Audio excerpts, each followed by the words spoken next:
Welcome to Tub Talks with Damon. My very special guest in the tub today, all the way from the Bay Area of California, is Jojo Bear. Jojo Bear is an erotic hypnotherapist, sacred intimate, teacher, instructor, mentor, and all around an amazing person who inspires me greatly. I'm so glad you're here. Thank you, Damon. I've been wanting to interview you for quite a while. Well, I'm here. I love your message. I love what you're putting out in the world. Now more than ever, the world needs to hear what you're having to say. But before we talk about your amazing spirit and contributions, I want to ask you, Jojo Bear, what do you like most about your body? Oh my God. You know what? I'm going to name it. I like my belly. Yeah. I love my belly. Yeah. I love my belly. Yeah. I think not only that. It's the drain of the bed. Okay, wait, I'm going to reach. Okay. The drain. The drain. The drain. Okay. This is good. Let's see if we can pivot up a little bit. If you can show people your belly. Yes. Hold on. It's got a great belly here. Ooh, ah. Are you okay? Yeah, I got it. Oh, okay. There we go. There we go. Okay. There we We go. got belly.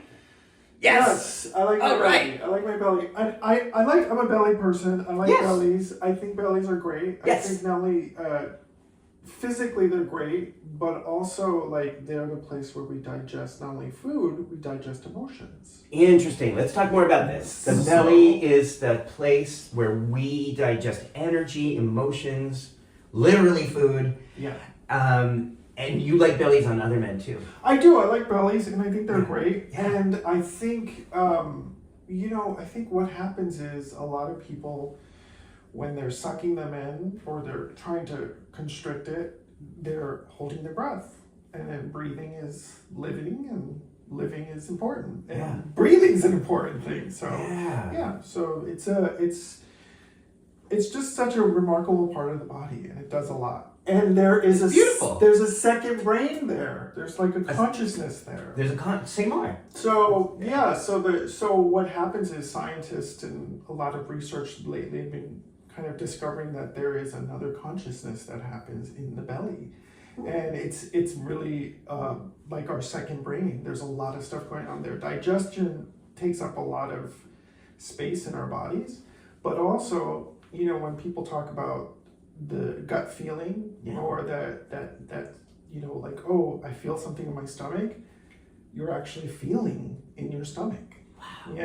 Yeah. So like another brain, Another brain. conduit of knowledge. Yeah. It's not the penis. Yeah. Everybody's always thinking the penis is the Thinking with your dick. But no, we're thinking a lot with our stomachs, with our bellies. Yeah. So why do you think the belly is a source of shame for so many gay men? Okay, I'm gonna adjust for this one. Okay. This one's a good question. I think what happens is that due to society and the way that the world works is that we're addicted to pretty, we're addicted to slim, we're addicted to all these moments of looking good, appearance wise. And so I think there's just a standard that has been set for a lot of folks. Well, it's interesting because I don't even think of slim or pretty in the same context.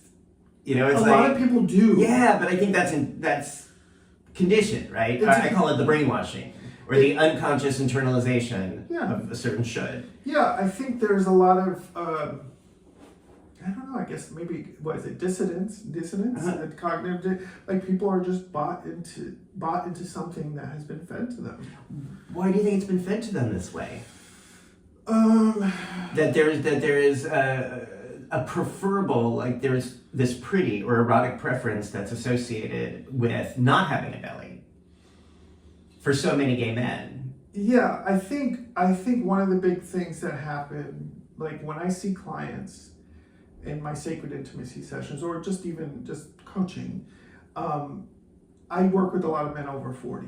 And a lot of men over 40 end up having some sort of belly. It's just going to happen. Yeah. It's going to happen. And that is a big issue. And I think what happens is, like, there's two things here. One is that whole idealization of just being younger and being slimmer and being in a different body, as opposed to like, what's the body I'm in currently?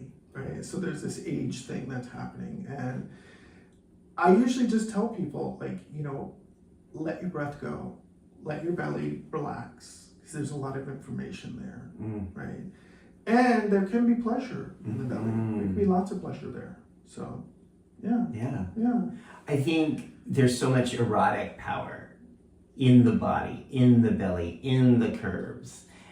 And I adapt a lot of my ideas that were talked about from feminism in the 70s, from the book Fat is a Feminist Issue, where it really outlines that this idea of trying to make women thin means literally like taking up less space. You are to take up less space physically, politically, energetically, sexually. Like, you should not be existing in this sphere. And like, I thought that gay men could learn from that and, adapt from that to say, yeah, we should literally be less of who we are. I thought with all the Stonewall Rebellion and all the HIV protests and all those marriage equality activists, that at some point we would want to take that one down too. And unfortunately, I'm still waiting for that revolution. Yeah, I mean, I think also, like, sex sells, body image sells. It puts money into the corporation's wallets, so they're going to keep. It's like they just don't want to change that standard. Except for a lot of men, the reality is that men do prefer bellies on other men. That is the standard. That would sell, and it does sell when it's used by people who sell products. When whatchamacallit? Oh, filthy pig, nasty pig. When I see when advertisers use men's natural bodies, including all the curves and all the bellies, and that's actually used as a point of commodity, that actually does very well. Yeah. Well, I was on a social media app the other day. It was one that I should have deleted a long time ago. And there was a bunch of people that said, would you rather be with Brad Pitt or Jason Kelsey? Jason Kelsey? Oh, I love Jason. He's like big beefy. Oh my God, yeah. And it was like people were just Jason Kelsey all the way. Absolutely. And there was some men and women. Yeah. So it was just kind of like people are looking for something, that's more realistic. He's natural. And I think he's sexy because he has a natural body. There's shirtless pictures of him. I actually started watching football because for the first time in my life. Partly because my primary partner loves football, but also because I was just bored while he was watching it. And then I look up and I say, oh wait, there's Taylor Swift. Wait, there's that really, really hunky guy. There's that really hot guy she's palling around with. And he explained to me, well, that's actually Travis Kelce, and Travis Kelce actually plays for this football team. And if you do watch football, you'll get to see You'll get to see Taylor Swift sometimes. Yeah, and this really hot, hairy guy. So it's like, okay, sign me up. I'm in for it. Yeah. And so I think that does represent an idea. I think that's the reality. Yeah. I think men who are natural, men who are beautiful, men who have bellies and butts and beards are more the erotic preference. Yeah. Though, as you point out, certain corporate advertisers are trying to tell us otherwise. Yeah, yeah. What do we do to change this? Oh, Lord have mercy. We may need to do like a lot of campaigning. I think just getting more people out there, getting more men to I think having men accept their bodies more and having men and folks, I'm using that word men, but I think everybody getting to a place of like, okay, this is my body and I'm okay with it. Yeah. And there are going to be people attracted to me. I hear this a lot from clients, like, oh, I'm never going to find anybody. And it's true what they say. You're someone's reason to masturbate. Mm-hmm. Like someone is into you. Yeah. Someone's into you. Yeah. It's just about not boxing myself into a container. Yeah. And saying, oh, like I'm alone. I can't do this, right? Get out, move out, get out, meet people, there's places like Easton Mountain, there's so many different events, and you don't have to go to a nudist event if you're still feeling uncomfortable with your body. There's so many men's organizations and groups of real looking men, average men, that you can go and meet people and start to notice that not as unique. That I don't have that terminal uniqueness of like I'm the only one that looks like this. You know. So by being in environments that are open, that are naked, that are friendly, we often can change the way we see our bodies and other people's bodies as sources of beauty and power. And that doesn't mean necessarily we're erotically attracted to everybody, but just to knowledge. I think all bodies are beautiful. All naked bodies are beautiful. There's some that I feel attracted to and some that I don't. But I can recognize, man, this human vessel, wow, what a power. As Walt Whitman, would talk about, right? What a powerful body. I'm paraphrasing. How beautiful and powerful the body is. Yeah. How old are you? I am just turned 50. Woohoo! Welcome to 50. Oh. Yeah. Now, did you always feel comfortable in your body the way you do today? Oh, Lord have mercy. No, this has been a real like lifelong, experience, right? There's been times, it was funny because I'll just start off like when I was a kid, I remember they used to call me Nature Boy because I used to take off my clothing in the local Key Food and the local, my mom would take me to Bloomingdale's and I would just take off my clothing, and she was very embarrassed. This was back in the 70s in New York, and what they do is hit you. Like my mom spanked me. Like, don't do that. So I became like super closed about my body, even though I was still in my body in a lot of ways. I still appreciated my body. And then when I was like in my 20s, I started getting psoriasis, and I got it really bad. And I had a point in my life where I just did not want to get naked in front of anybody. I did not want anyone touching me. I didn't want to get like naked. I felt suicidal. I mean, I got to the points where I felt really like, oh, this is it. This is over. It's over for me. And it was funny because then I got on medication for it, and my skin started clearing up, and I still had the wounds from it, like emotional wounds. So I remember the first time I went, it was at the California Men's Gathering. It was in Malibu. There must have been about 300 men there. And I remember this was like the first time I actually went to an event in a long time where I was like, okay, I'm gonna get naked, go in the pool. And I remember I cried the whole weekend. Like literally the whole weekend. About how old were you? God, I was like in my 20s, late 20s. Wow. Yeah, like in my late 20s, maybe even 30. Yeah, somewhere around there. And then what was the best thing, there was a guy, his name is Ed. I'm going to just say his name because he was my guru. He was my role model. And this guy was, he was a larger man, very large, and I remember I wasn't going to take my clothing off and go to the pool, even though my skin was okay. And I remember seeing Ed take all his clothing off, right? This super chub, like going into the pool naked and just being super happy, throwing the balls around and stuff. And I thought, well, if he could do that, I could do that. And the whole weekend was just like.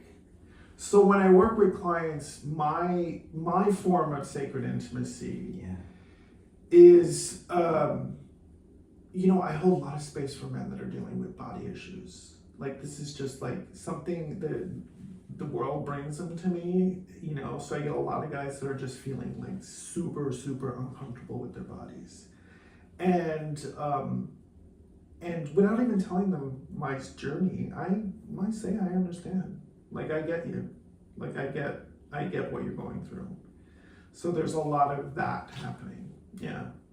So men who carry shame about their bodies, men who have internalized that rigid corporate should about how they should look.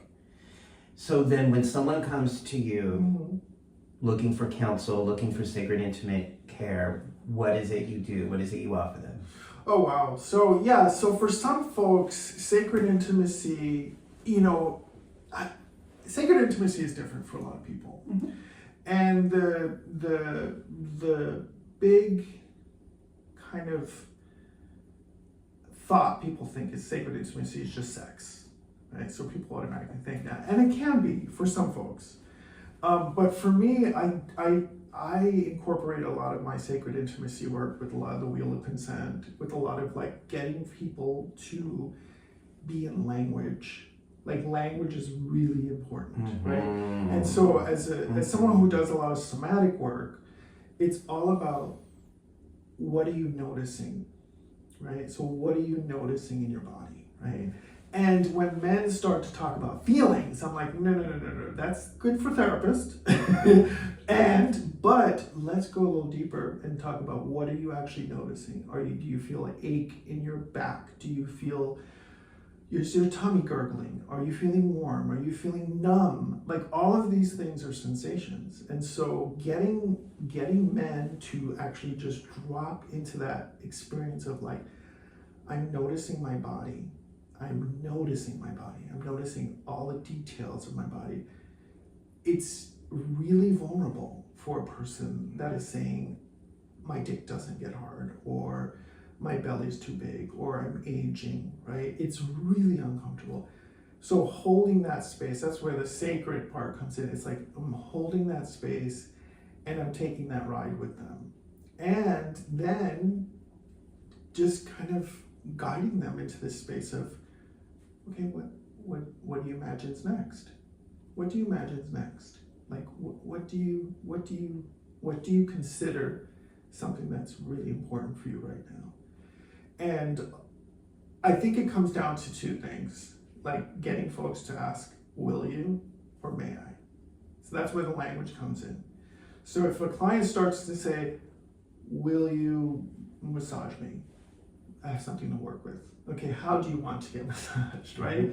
Do you want slow? Do you want fast? Do you want, like, and so getting men, and I'm working mostly with men lately, getting men to just say what they're actually feeling, right? Asking for what they need.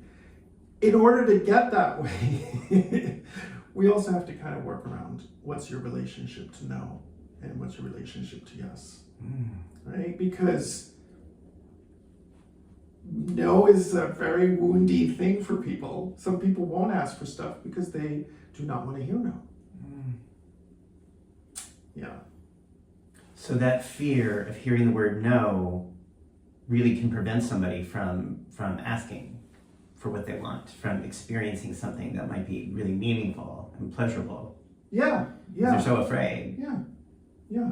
How do you help people with that? Well, we first talk about what's your relationship to no. It's there's so many people, as you probably see with the work that you're doing, there's so many people that are so afraid to hear no that they won't ask. Yeah. There's so many people that are afraid to hear no that they'll just take what they can get. I call it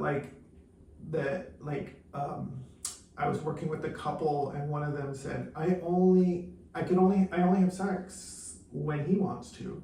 So I rush through it because I just don't know when I'm going to get it again. And so it's kind of like creating all these alternate behaviors based on, I don't want to hear no. Wow. And so getting folks to like really say, okay, what's really happening here? Like, if you say no, if you hear no, can you ask for something more? Could you ask? Could you just keep going and saying, okay, you don't want to, suck my dick or whatever? Why don't you lick my belly or lick my nipples? Like it doesn't have to be an end, right? And what's really important, I like to share this when I'm teaching, is that if someone says no, just thank them.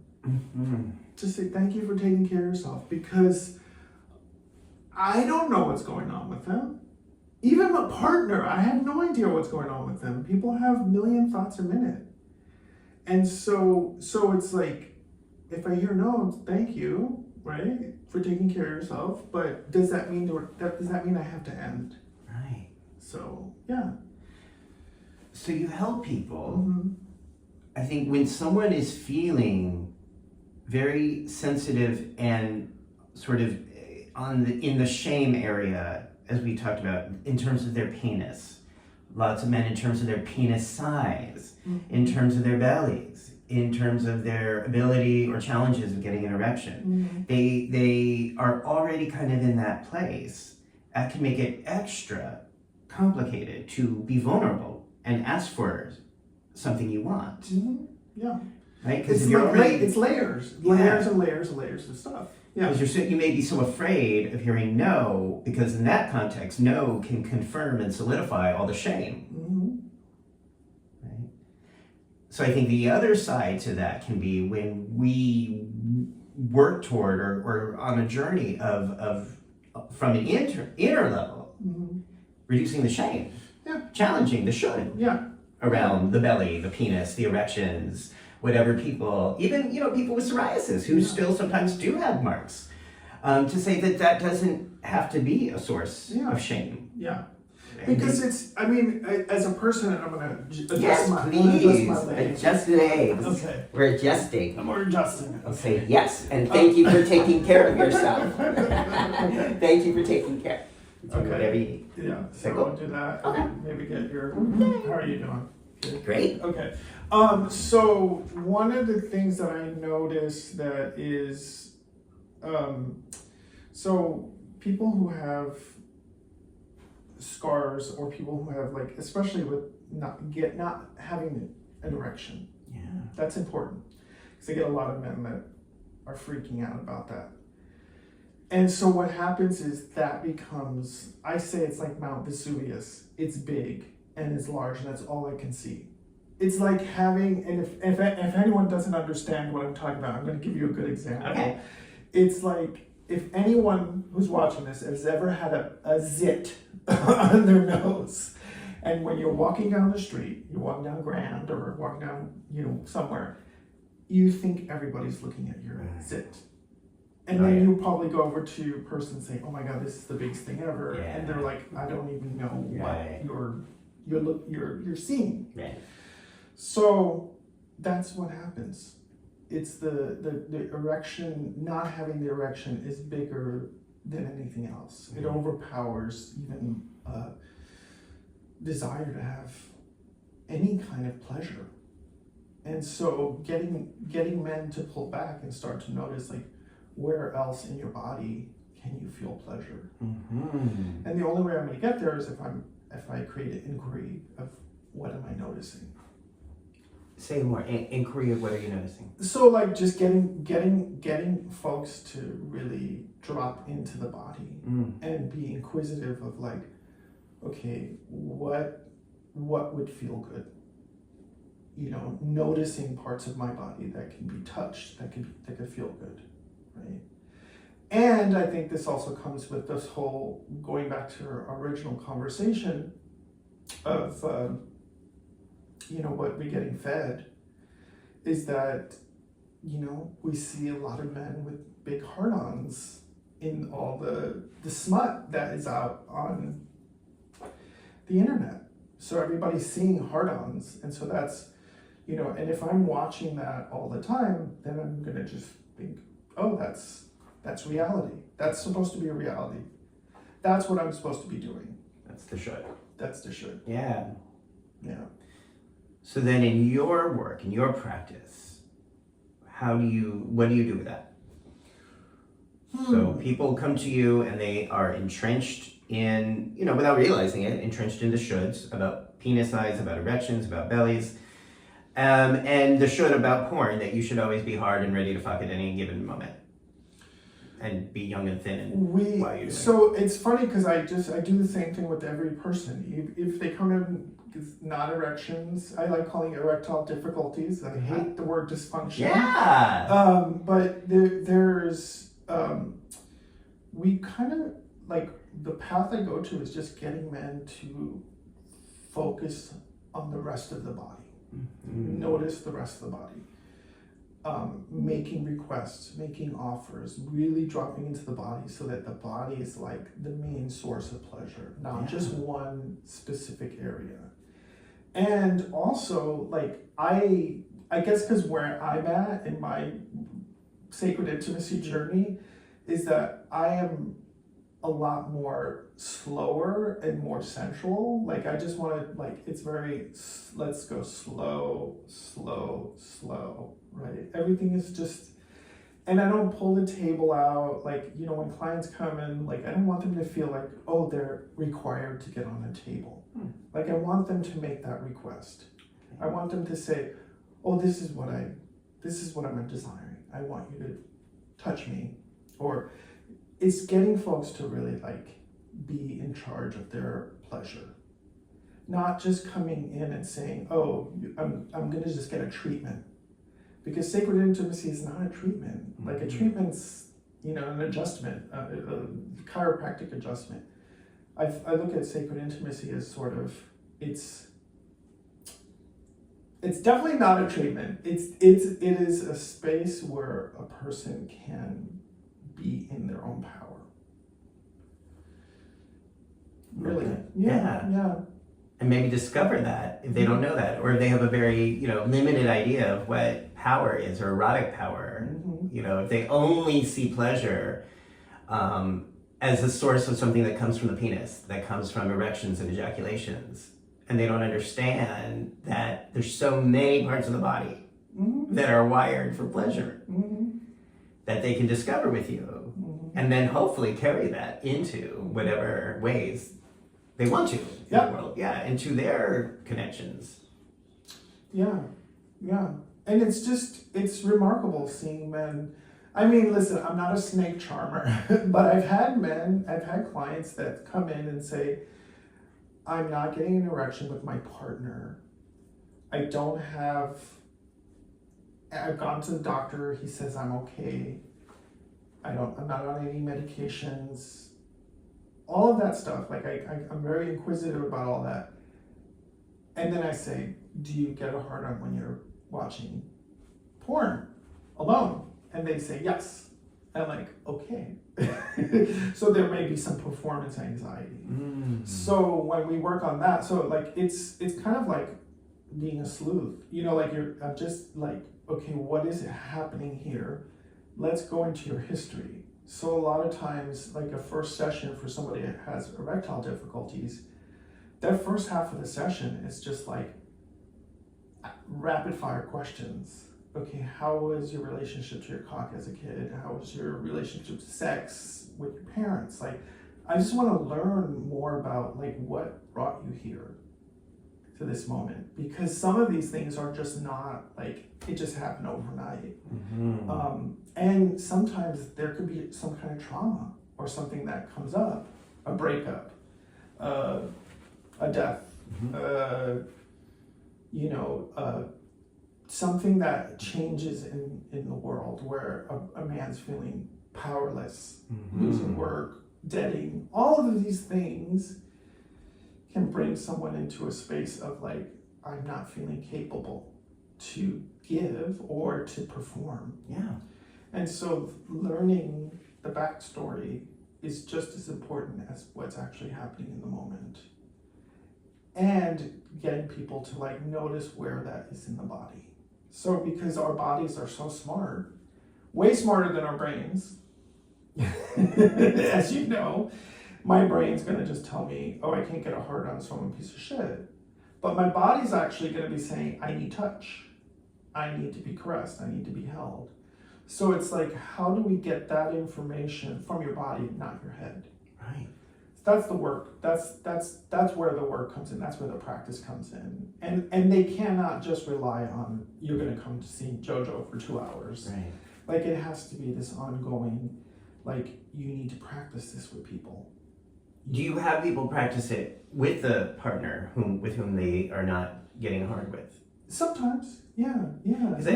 I find that loss of...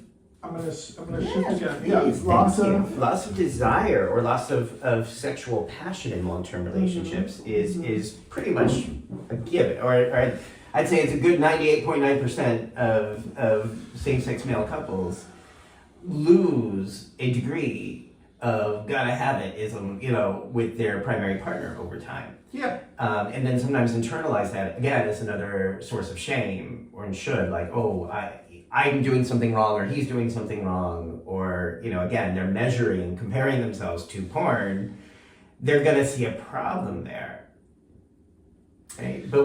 And so what happens when you in your inquiry find out like, okay, this person is capable of feeling alive and sexy when they're watching porn, and maybe quite alive and able to have better control over their erections when they're with a new partner, but aren't able to translate that to their primary partner, the person they sleep with and share a bathroom with and share the bills with. Yeah. I have a lot of opinions on this. Yeah, exactly. As a person who's been in a relationship with someone, we are going on 15 years. Wow. Yeah. And who can handle me and I can handle him. We at some point it was not even an issue. It was like at some point we just said, we're just not having sex with each other. We're not, sexually, the chemistry was gone. We still have compatibility, but the chemistry was gone. And it was probably one of the healthiest things in a weird way, because in past relationships, I would base all my self-esteem on like, you don't want me, right? It's all that fear of loss of control, fear of rejection, fear of abandonment.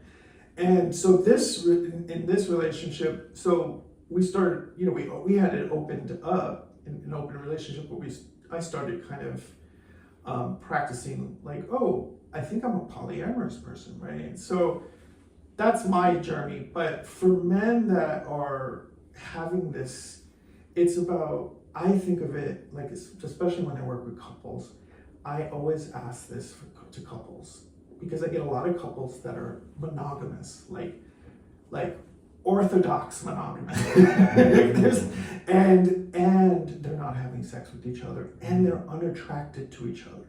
Now, being unattracted to your partner is it's not necessarily something that should end the relationship. It's just something that could maybe navigated, right? And there's reasons, right? There's always reasons, but what I always like to ask couples is, what are your agreements? Like, what are your agreements? And I think, and this is probably something we could talk about, like when people think of consent, that word has been so pushed around everywhere, and it's become like homogenized and almost, it's almost become like negative word. Yeah. To a lot, it's Well, for a lot of gay men now, it has been weaponized and negative. There is a negative connotation to that, which is very unfortunate. But But if you really break down that word, it's really agreements. Yeah. And I think when Dr. Betty Martin, when she did the Wheel of Consent, I think she originally mentioned that she wanted to call it the Wheel of Agreements, but I think someone else trademarked that. But really, when asking couples, what are your agreements, right? And it's amazing when I get back, like this kind of vague, like, what are you talking about? Right. And I think just through research on my own, where I've met someone and then it's like, wait, we're dating and we're boyfriends? Like there was no agreement building. And so I think it's important in relationships, whether it's poly or open or, monogamous, is to like form some sort of agreements. Like what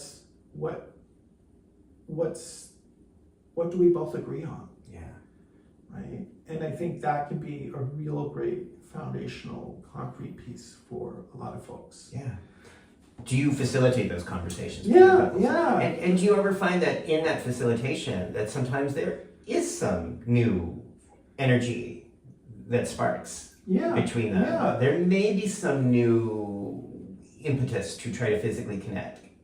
Or using the Wheel of Consent, there may be some ways to reestablish erotic connection. Yeah, I've had clients, like I remember, this is a couple of years ago, and I'm going to try to be as vague as possible, but I remember there was a couple, and one said, I think one said, like, oh, you're always giving me head, but you never want head, right?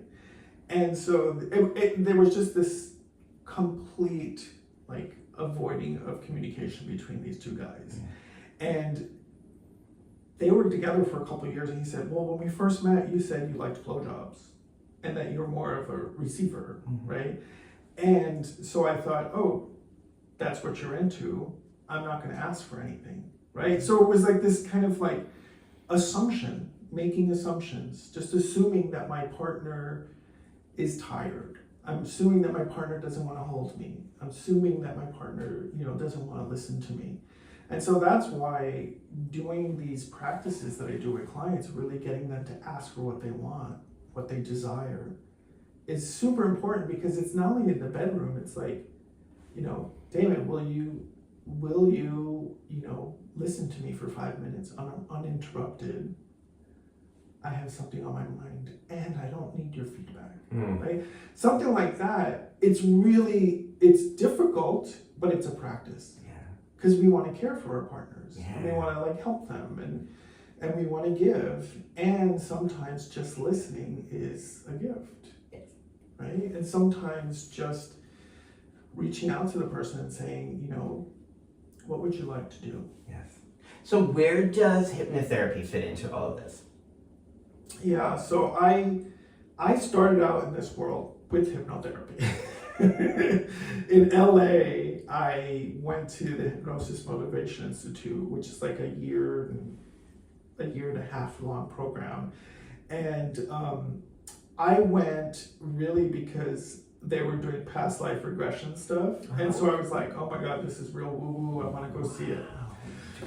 So, yeah, and so what happened was I went to this school, and I'm gonna do a little switcheroo. Do a switcheroo? Hold on. No, I'm gonna go back to where I was here so that I can. Okay, there we go.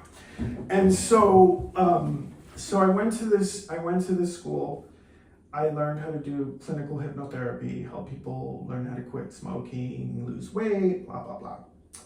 And then when I hooked up with some therapists in West Hollywood, and he said, I only use my office a couple days a week, so you can use it on the weekends. And I put my shingle out, and I was doing the thing that you do, wear a tie and, send out cards, and, this was years ago. And then people started coming to me for sex, not necessarily actual sex, but sex-related issues. Erectile stuff. They were consulting you as a hypnotherapist. Yeah, they're saying because of erectile difficulties. Yeah, can I use hypnotherapy for my shyness? Can I use hypnotherapy for my sex problems? So it was like, oh, wow, I was trained to do all this other stuff, and so a mentor said, maybe this is your niche. And so I started teaching. I always loved teaching, and I started teaching, hypnotherapy for sex-related issues, for performance anxiety, just anything that had to do with sex or sexuality. And it just caught on. A lot of people started coming to me, and I started teaching at a lot of men's events. And then one day I was at the California Men's Gathering, and I had taught so many hypnotherapy for everything, or hypnosis for everything, that I just said, I'm going to try something different. I'm going to do naked hypnosis. And 40 guys showed up. And I was like, I don't know what I'm doing, but I'm just going to get them. So I sat everybody around and put them into the hypnotic state. And some of these guys were getting hard-ons. And I was like, okay, something's happening. Wow. And so I under the sleepful rest, they were getting hard. Yeah, they were, because I was. And they had come to you because they were having difficulty. Well, some of them were, but it was like I had this group, and I put them into hypnosis, and then I started doing more of a guided journey. Yeah.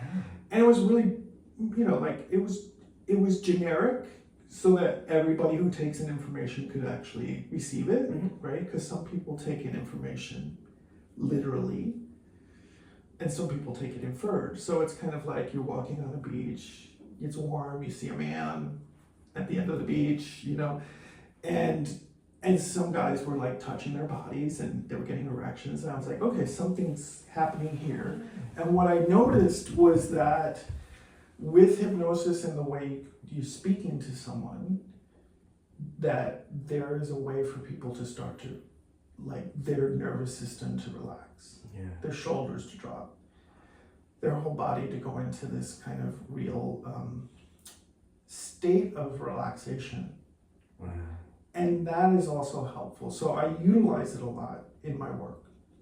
So then what does that do for someone? Let's say they have performance anxiety and they come to you and they say, we'd like you to help me with this through hypnotherapy. So then they go into a relaxed state with you, and then what's the outcome of that? Or what is the hope? Hopefully, what do they get from that? So when I do, so there's two things. There's doing like more clinical hypnotherapy where I'm working with a client who's having like erectile difficulties around performance anxiety. Yeah.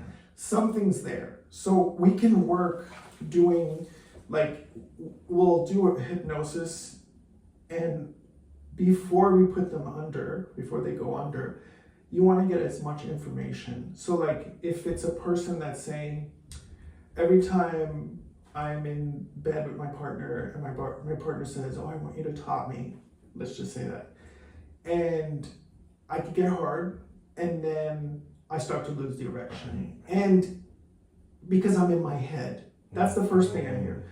So I'm like, okay, so let's do, what does it feel like when you're in your body? So people say, I feel this, I feel this. So I feed that back to them when they're under hypnosis, that you're gonna notice that that when you're in that situation or when you're in that space, you're gonna start to notice more calmness, more relaxation.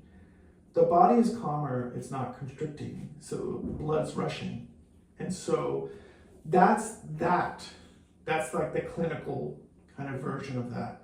Then there's erotic hypnosis, where someone just wants to be dominated, controlled, tied up without being tied up, being told to like pleasure themselves. So there's this version of hypnosis where it's like, I'm in control of you. Mm-hmm. But if anyone knows this, in hypnosis, you're in full control. Mm-hmm. You can wake up and just walk out, right.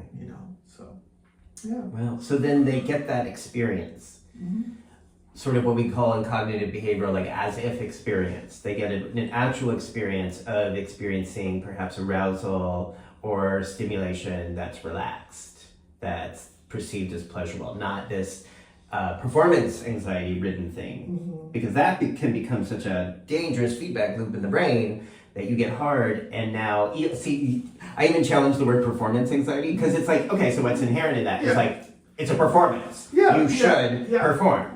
As opposed to, an option to share your body in a really beautiful, sacred way through penetrative sex. Yeah. And so, I wish we could come up with a new word. Well, I would say just anxiety. Yeah. That's based on should. Yeah. It's a should. And that most of us, no matter what the should is, are usually not going to be hard and horny when we have shoulds. Mm-hmm. And whether that's should about our body, about our belly, about our erections, about our money, we're not going to have a lot of erections when we have shoulds. Mm-hmm. Yeah. I just swallowed the wrong way, so now I can't. And I'm not going to have to take should. I have to take water. So then with you and erotic hypnotherapy, they get that as if they get a real experience of being able to enjoy or experience something in a relaxed state where perhaps should or performance anxiety is not interfering. Yeah, so like if someone, I base it on like if someone has a real legitimate difficulty.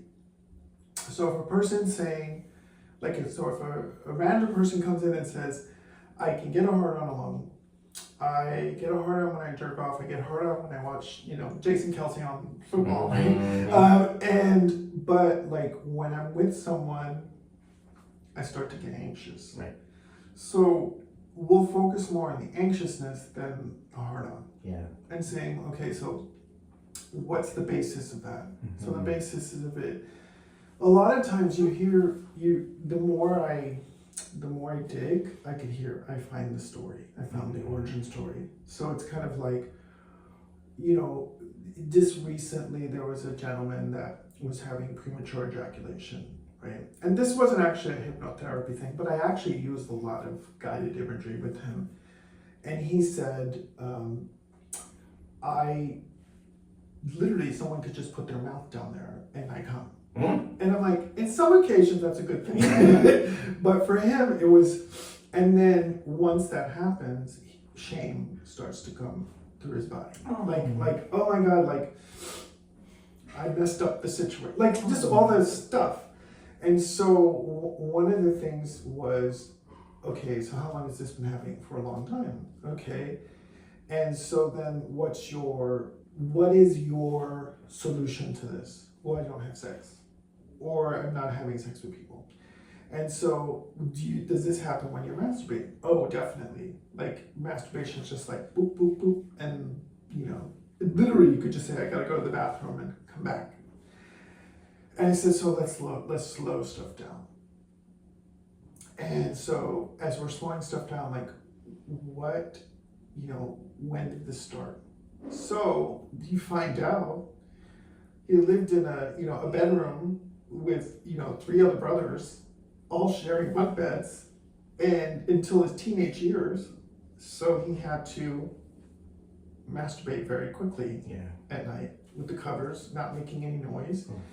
So his body just, if you practice something long enough, it becomes a habit. Right. Or the circuits get wired in a certain direction. So it's just slowing that down, slowing it down. Wow. And getting to a place of like, oh, I'm feeling this kind of anticipation to ejaculate, but there's no rush.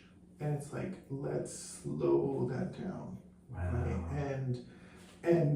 And that's when, like, doing sacred intimacy can be fun, because it's like, okay, we're going to get you to this heightened state and then slow you down. So they can have a real life experience of pacing their stimulation and ejaculation with you. Yeah, like on the opposite is, not even the opposite, but like there was another gentleman that I worked with that he was in a relationship and he would go to the dirty bookstore, which is great. I love dirty bookstores, right? I'm from the generation of dirty bookstores. Yeah. And he would go have an orgasm and then feel so much shame afterwards. Like, just like I'm gonna emotionally eat, or I'm gonna just be in a darkened state.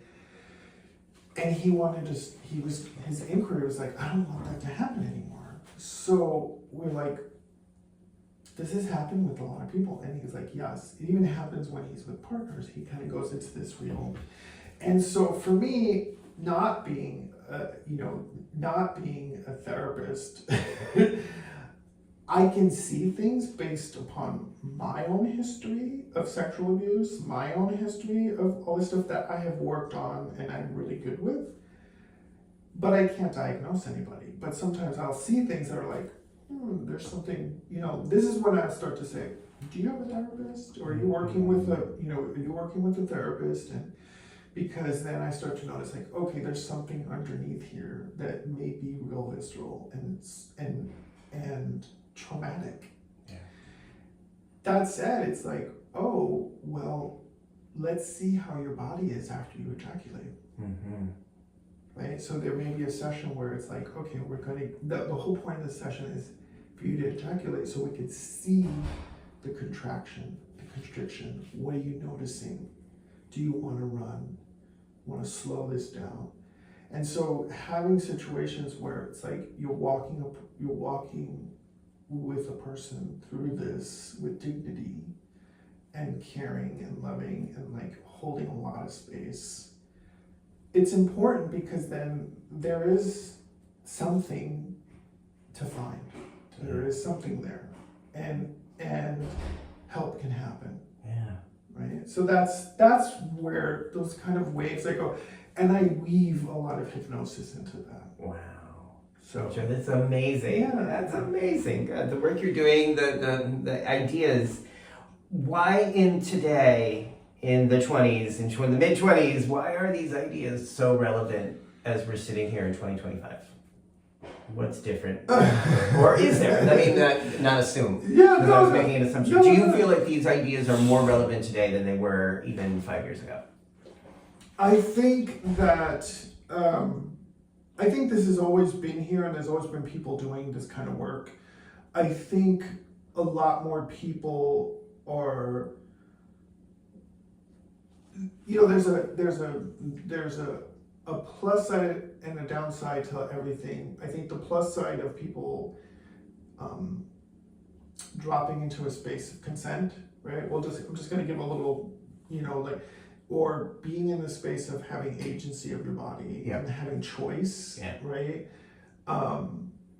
Has gotten a lot more questioning, like, oh, wow, like that really did happen to me. And it's amazing how many men that I've talked to that say, oh yeah, you know, I was forced into doing something, or I was, you know, this guy didn't stop, and it's just this kind of like, well, you know, that's what gay guys do, and that's what guys do, and guys are a little different than women, and you know, like there's all this like making up of excuses. I think there's a lot of people that are getting a little bit more aware of like, oh, my body needs, you know, my body wants more, my body deserves more, you know. I think because of, you know, I think something else to consider is that just with what's going on in the world, there's a lot of turmoil in the world. Yeah. I think a lot of people are spending more time with themselves, afraid to go out, afraid to be with others. And I think so it's kind of like befriend your body. Yeah. So befriending your body, and do you feel like the mental, spiritual, energetic health that comes through agency and touch and knowing one's body, how does that serve our community in a greater way? Because people might think, oh, that's well and good when you're by yourself, but what does that do to change the world, or does it? Yeah, no, okay. So I think if men, or, you know, I'm going to speak like gay men, or, you know, sexual men, or questioning bi, guys are working on themselves and really kind of, you know, dropping into that space of what is it that I do want, making those real earthy requests of like, this is what I want, I matter, I deserve it. I think that that kind of behavior, if practiced enough, it does transfer to other people. You know, it's kind of like, I think of it like this. I remember a couple years ago, I have a really great doctor back in the Bay Area, and he specializes in HIV, and he's, you know, a general practitioner doctor. And I remember he's the first person that talked about PrEP to me, right? And he said this, and like I thought, oh, I'm not really having that much anal sex, and you know, I felt like at some point I was like more side than you know, and so, but I remember him saying this. He goes, if every person got on PrEP, then we would stop the spread. And when he shared that, it was just like, oh, that makes so much sense. Yeah. You know, and so I think it kind of applies to this. Like, if everyone starts to kind of be in a space of like, what is it that I want? Can I ask for what I want? Can I hear no? Right?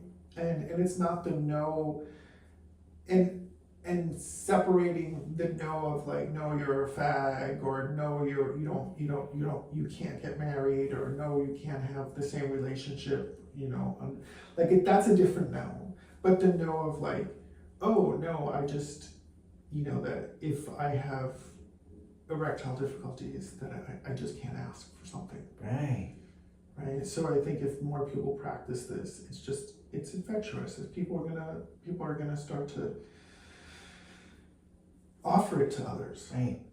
And I believe, and I could be wrong, people can tell me if they think I'm wrong, but I think that when we are navigating the world with a sense of sexual health, clarity, that automatically leads to a sense of empathy and compassion and joy. And what we tend to want to do with that is to share it and spread it and act in ways and vote in ways that create space for others to experience empowerment and joy and pleasure as well. That we're less likely to want to follow litigation or policies that diminish people or seek to oppress or dehumanize others or act out Project 2025 in some way.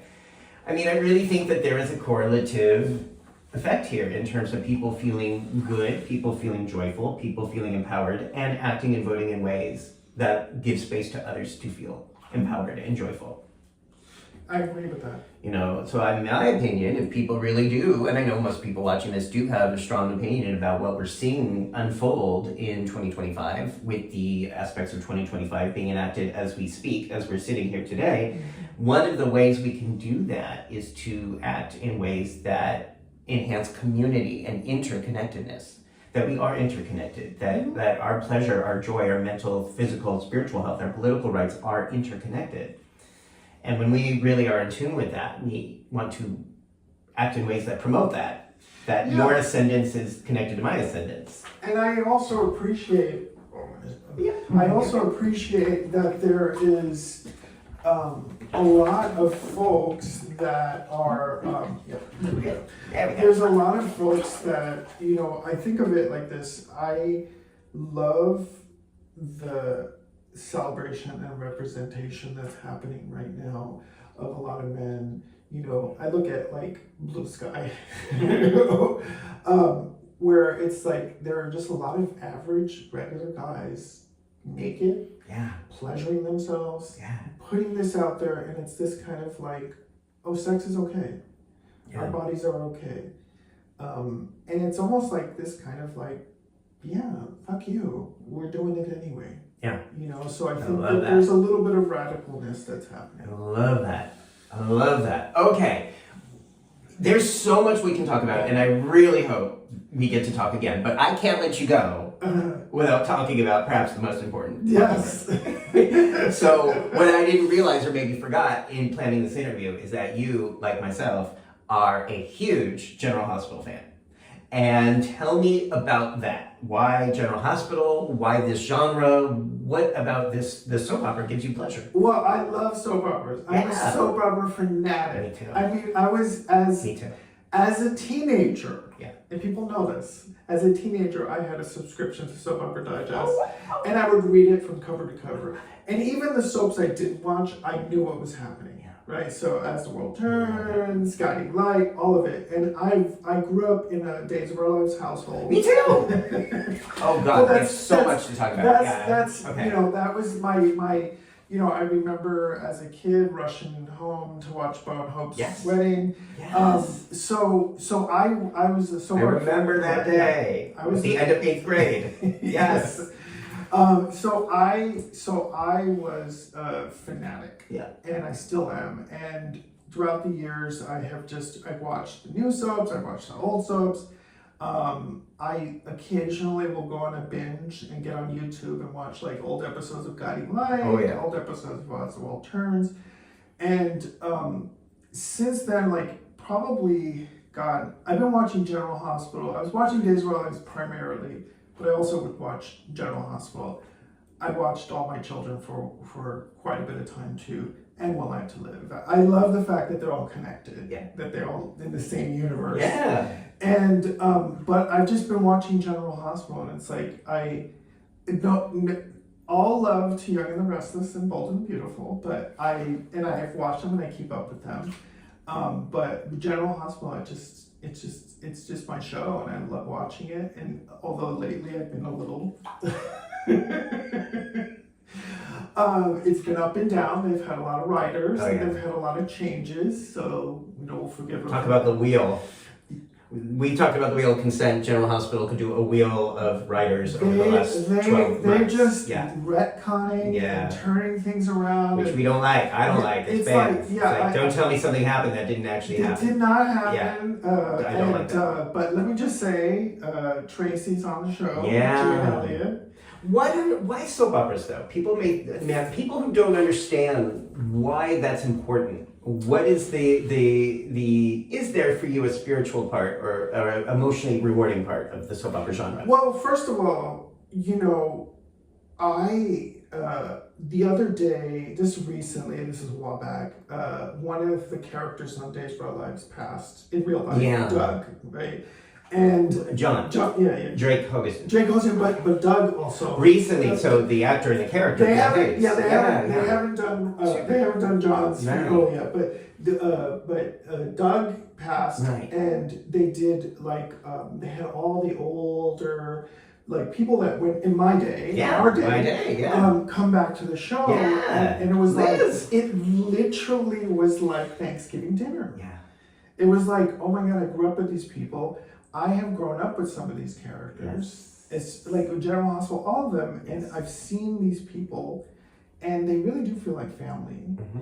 And actually, with Drake Hoggeston, mm-hmm. I remember I used to emulate the way he kissed the women on the show. Mm-hmm. That's how I learned how to make out. Mm-hmm. Wow. So soap operas, I when I meet other soap opera queer men specifically, we just we could talk for hours. Yeah. But absolutely. I think in a spiritual way, what happens is that I grow with these people. I learn a lot. And I think soap operas have been so topical over the years in promoting things that are actually happening in society. Mm-hmm. And yes, they're doing it in ball gowns. And yes, they're doing it, really dramatically. But I think, queer issues, HIV, everything that, our community has dealt with has been relayed into soap operas. Mm-hmm. And I think that to be with these people 5 days a week and to grow with them every day, it's a blessing. It's a blessing to me. And I hope the genre stays on for quite a bit more time. I hope so too. There's, for the first time in 26 years, there's some good news in terms of network television, in terms of Beyond the Gates now being, and doing very well. Which I'm watching. Me too. I really enjoy it. I think for me, I didn't have the words for this, but growing up in a Days of Our Lives household, watching it, my mother watched it while she was pregnant with me. So that's how far we go back. So here's my mother. I was born on a Monday.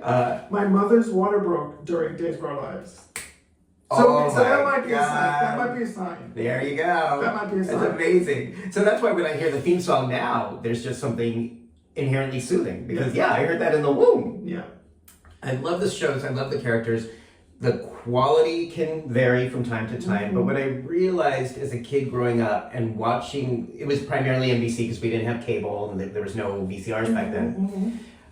But primarily on Days, seeing these women go through some of the worst possible shit that anybody could go through. I mean, just in a few years, Julie on Susan C. First Pays on Days, was married, divorced, had a miscarriage, she was raped, she was shot at, she married Doug, she lost Doug, she was burned in a fire. Mm-hmm. And even after all that, at one point she was in a coma. Mm-hmm. And everybody around her kept saying, she's fighting so hard to stay alive. Mm-hmm. And as a kid who was depressed and at times suicidal, I would see that. And there was a message in that, that okay, Julie has been through stuff that is far worse than you've ever gone through. And yet, even in a coma, she is fighting to stay alive. And I thought, if she can do it, I can do it too. And I knew she was a fictional character, but that was the allegory that I think they've done so well. I had the opportunity to talk with Susan Hayes about this. I had the opportunity to talk with Jackie Thiemann about Bobby Spencer and the role she played in so many gay men and women's lives in terms of enduring and surviving. And I think that's the undercurrent, the allegory that these shows provide for so many of us. Again, primarily for women and gay men, but this idea that we can survive and endure. And because the medium is so constant in one's private space, their living room or now on their laptop or phone, they get into our minds and hearts and they can tell these allegories in a really powerful way. I'm a huge fan. It brings people together too, because if I love, this new soap opera that's on now. I've been Beyond the Gates. Yeah, Beyond the Gates. I've been watching it. Yeah. I think I would say just give it time because people need to learn, their characters and stuff as we're learning them.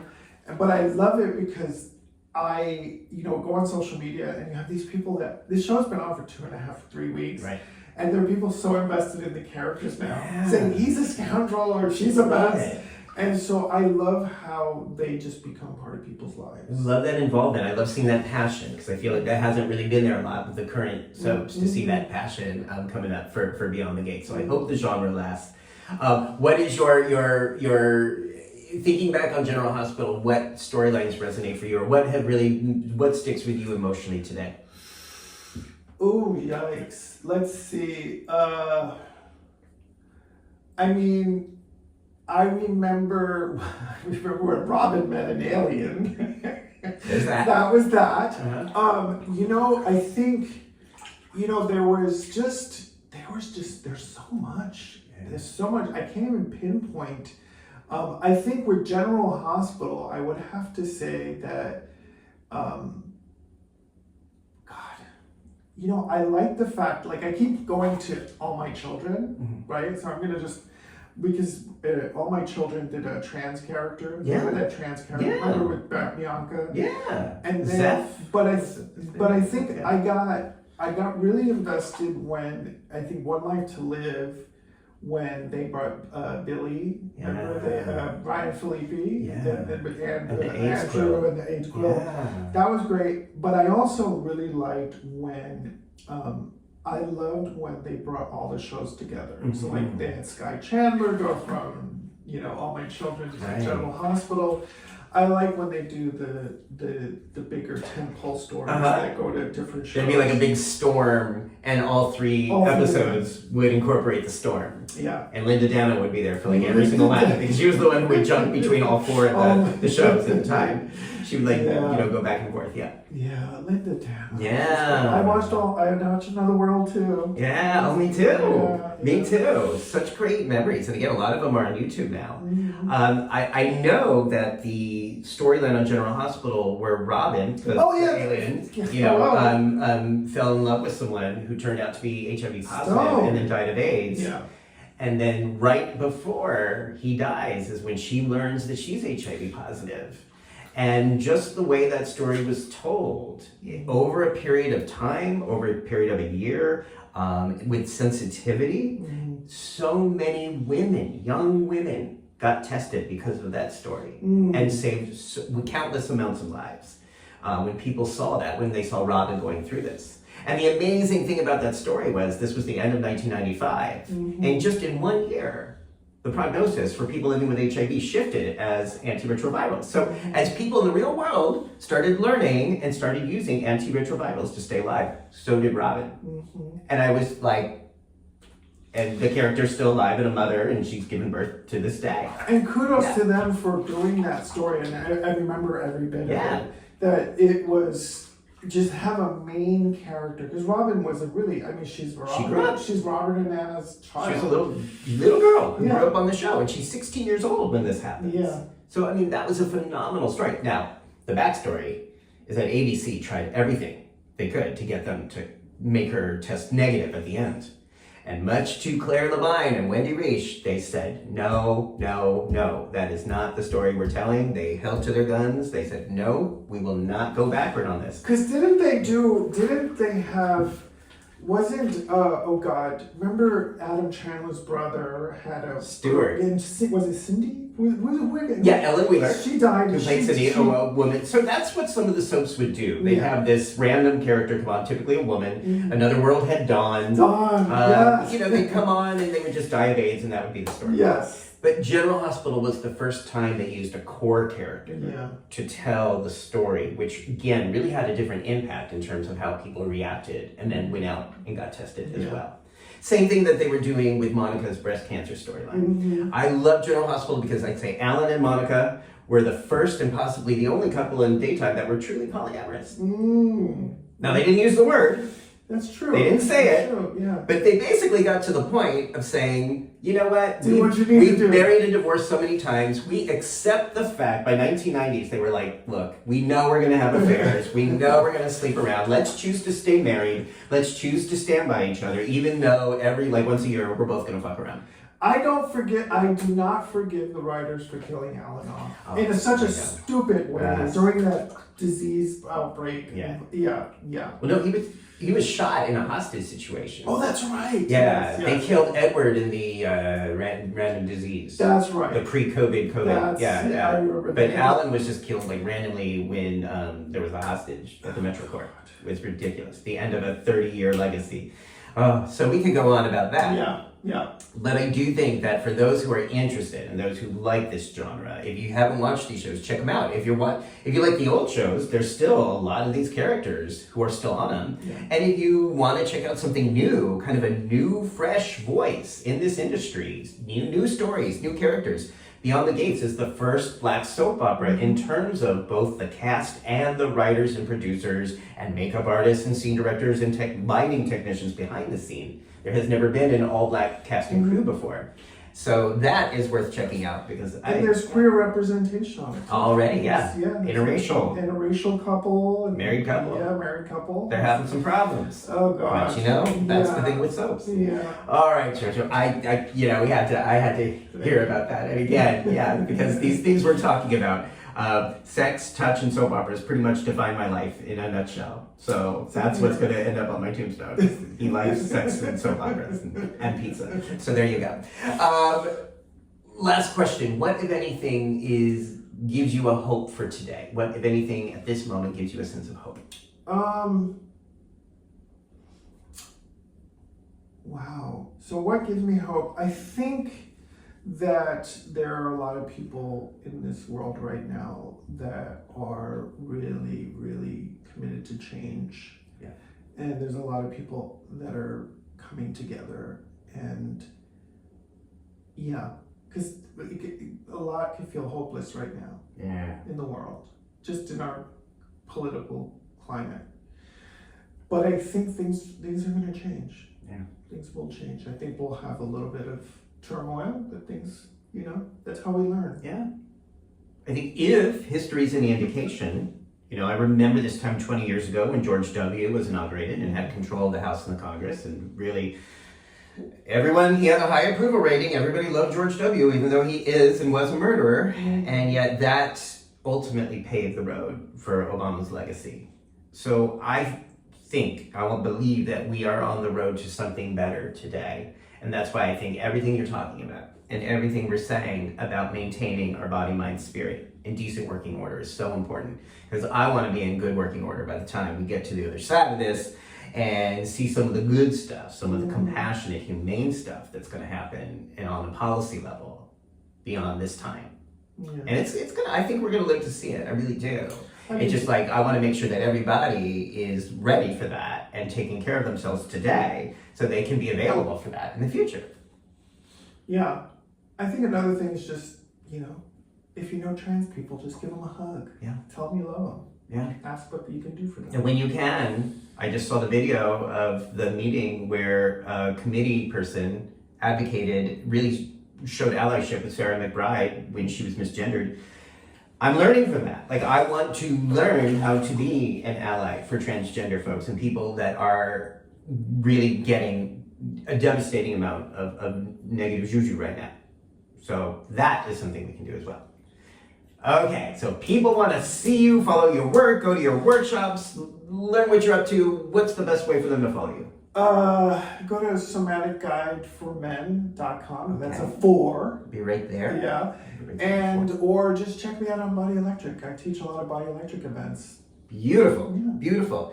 And if this is a subject that's interesting for you, the role of touch and mental health and sexual health and healthy aging, subscribe down below and check out the videos, because there's like a whole bunch of them now, about 4 years of videos of people that are all contributing to the world to make our world a happier, healthier place. Mm-hmm. And I'm so grateful that you are one of them, and I'm so grateful that you came out here to have this conversation today. All right, everybody, if you like this interview, share it with someone you like. If you don't like it, share it with someone you don't like. And please have a wonderful, safe day.